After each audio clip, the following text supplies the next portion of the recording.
अस्सलाम वालेकुम नाज़रीन, दादू इशू न्यूज़ बुलेटिन में अवांखे भली कार मां हाँ मंजूर अली चांडियो हिते अवांखे ब्रेकिंग न्यूज़ ईंदा हलूं त दादू शाहजहान पार्क वेझो तेज़ रफ्तार मोटरसाइकिल विच में टक्कर थियो आहे। हिते अवांखे ब्रेकिंग न्यूज़ ईंदा हलूं त दादू शाहजहान पार्क वेझो तेज़ मोटरसाइकिल रफ्तार विच में टक्कर थियो आहे। टक्कर के नतीजे में नौजवान सख्त जख्मी थी पियो आहे।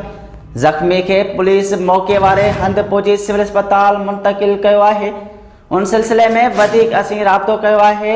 असां दादू इशूज़ न्यूज़ के रिपोर्टर दानिश खुश खां। जी दानिश, वधिक छा तफ़सील आहिनि, आगाह कजो। जी मंजूर, दादू बस को शाहजहान पार्क है दादू शहर विच में उनमें बिन मोटरसाइकिल विच में आमू सामू टक्कर थियो है। जोरदार टक्कर के नतीजे में दादू शहर जो रहवासी जो वहीद सियाल है वो सख्त जख्मी पियो है।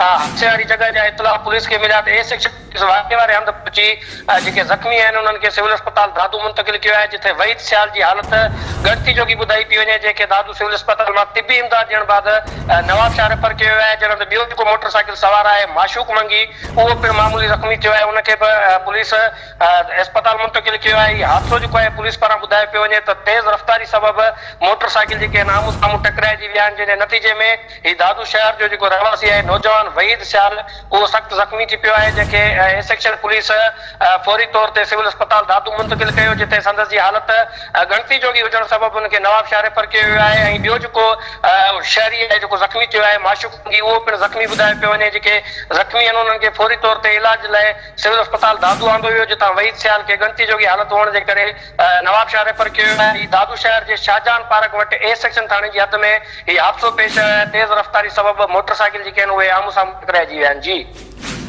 जी, वॾी महिरबानी दानिश कुछ खां तफ़सील खां आगाह कयो।